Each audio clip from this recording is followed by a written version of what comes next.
Hi Bulldogs, it's Mrs. Pfeffer and I'm here to read to you today a book called Wild About Books by Judy Sierra and pictures by Mark Brown. And this book reminded me of my class because I have some friends who love to read books and some friends who absolutely love animals. And this talks about both of those things. It started the summer of 2002 when the Springfield librarian Molly McGrew by mistake drove her bookmobile into the zoo. Molly opened the door and she let down the stair, turned on the computer and sat in her chair. At first all the animals watched from a distance, but Molly could conquer the strongest resistance. By reading aloud from the good Dr. Seuss, she quickly attracted a mink and a moose, a wombat and aurochs, a lemur, a lynx, 8 elephant calves, and a family of skinks. In a flash, every beast in the zoo was stampeding to learn all about this new something called reading. Forsaking their niches, their nests, and their nooks, they went wild, simply wild about wonderful books, choosing thin books and fat books and cat in the hat books, and new books and true books, and heaps of how-to books. Giraffes wanted tall books and crickets craved small books, while geckos could only read stick-to-the-wall books. The pandas demanded more books in Chinese. Molly filled their requests, always eager to please. She even found waterproof books for the otter, who never went swimming without Harry Potter. Raccoons read alone, and baboons read in bunches, and llamas read dramas while eating their lunches.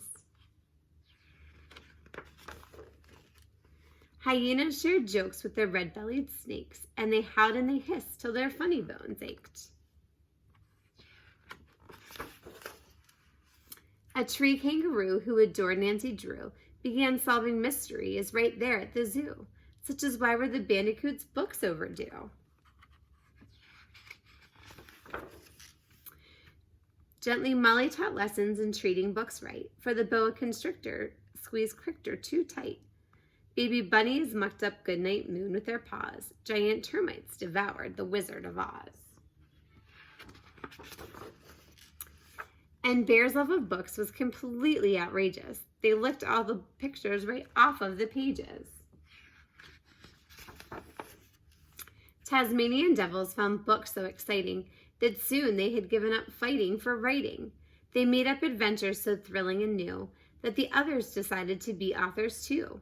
Pythons wrote with their tails, penguins wrote with their bills, and porcupines wrote with their very own quills. At the new insect zoo, bugs were scribbling haiku. The scorpion gave each a stinging review. As the cheetah's new novel began to take shape, he read chapters each night to the Barbary ape. And although the gazelle couldn't spell very well, like everyone else, she had stories to tell. Imagine the hippo's enormous surprise when her memoir was given the Zulitzer Prize. With so many new books, Molly knew what to do. She hired 12 beavers, a stork, and a gnu to build a branch library there at the zoo. Then the animals cried, "We can do it ourselves. We can check the books out. We can put them on shelves." And they did and they do, up to this very day. 3 cheers for Zoobury. Hip, hip, hooray. When you visit the zoo now, you surely won't mind if the animals seem just a bit hard to find. They are snug in their niches, their nests, and their nooks, going wild, simply wild, about wonderful books. I hope that you enjoyed that story and that you're finding time to enjoy some good books at home as well.